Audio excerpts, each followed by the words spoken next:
Welcome to Praise Church AZ. We're reading the Bible together today. We're picking up at Numbers chapter 11. Now, when the people complained, it displeased the Lord, for the Lord heard it, and his anger was aroused. So the fire of the Lord burned among them and consumed some in the outskirts of camp. Then the people cried out to Moses, and when Moses prayed to the Lord, the fire was quenched. So he called the name of the place Taberah, because the fire of the Lord had burned among them. Now the mixed multitude who were among them yielded to intense craving. So the children of Israel also wept again and said, "Who will give us meat to eat? We remember the fish which we ate freely in Egypt, the cucumbers, the melons, the leeks, the onions, and the garlic. But now our whole being is dried up. There is nothing at all except this manna before our eyes." Now the manna was like coriander seed, and its color like the color of bdellium. The people went about and gathered it, ground it on millstones, or beat it in the mortar, cooked it in pans, and made cakes of it. And its taste was like the taste of pastry prepared with oil. And when the dew fell on the camp in the night, the manna fell on it.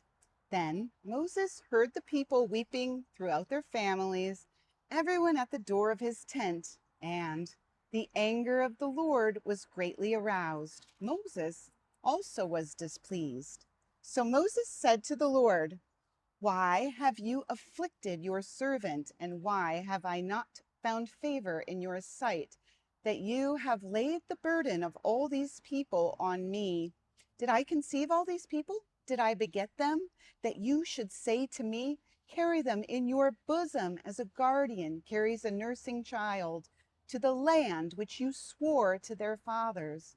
Where am I to get meat to give all these people? For they weep all over me, saying, 'Give us meat that we may eat.' I am not able to bear all these people alone, because the burden is too heavy for me. If you treat me like this, please kill me here and now, if I have found favor in your sight, and do not let me see my wretchedness." So the Lord said to Moses, "Gather to me 70 men of the elders of Israel, whom you know to be the elders of the people and officers over them. Bring them to the tabernacle of meeting, that they may stand there with you. Then I will come down and talk with you there. I will take of the Spirit that is upon you, and will put the same upon them, and they shall bear the burden of the people with you, that you may not bear it yourself alone. Then you shall say to the people, 'Consecrate yourselves for tomorrow, and you shall eat meat. For you have wept in the hearing of the Lord, saying, Who will give us meat to eat? For it was well with us in Egypt. Therefore the Lord will give you meat, and you shall eat. You shall eat not 1 day, nor 2 days, nor 5 days, nor 10 days, nor 20 days, but for a whole month, until it comes out of your nostrils and becomes loathsome to you, because you have despised the Lord who is among you, and have wept before him, saying, Why did we ever come up out of Egypt?"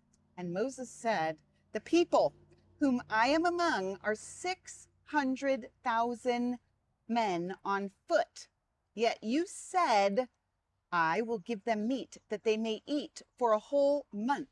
Shall flocks and herds be slaughtered for them, to provide enough for them? Or shall all the fish of the sea be gathered together for them, to provide enough for them?" And the Lord said to Moses, "Has the Lord's arm been shortened?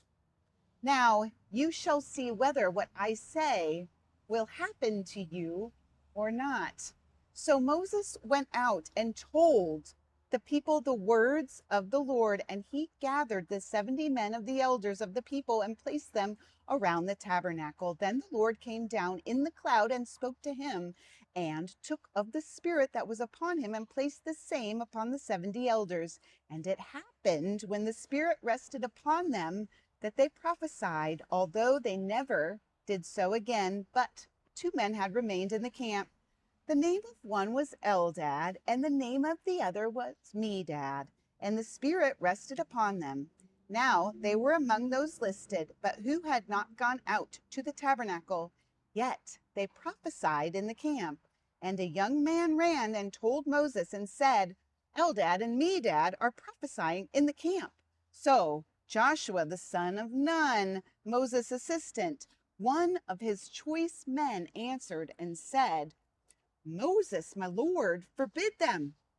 Then Moses said to him, Are you zealous for my sake? Oh, that all the Lord's people were prophets, and that the Lord would put his Spirit upon them. And Moses returned to the camp, both he and the elders of Israel. Now a wind went out from the Lord, and it brought quail from the sea and left them fluttering near the camp, about a day's journey on this side and about a day's journey on the other side, all around the camp, and about 2 cubits above the surface of the ground. And the people stayed up all that day, all night, and all the next day, and gathered the quail. He who gathered least gathered 10 homers, and they spread them out for themselves all around the camp. But while the meat was still between their teeth, before it was chewed, the wrath of the Lord was aroused against the people. And the Lord struck the people with a very great plague. So he called the name of that place Kibroth Hattaavah, because there they buried the people who had yielded to craving. From Kibroth Hattaavah, the people moved to Hazeroth and camped at Hazeroth.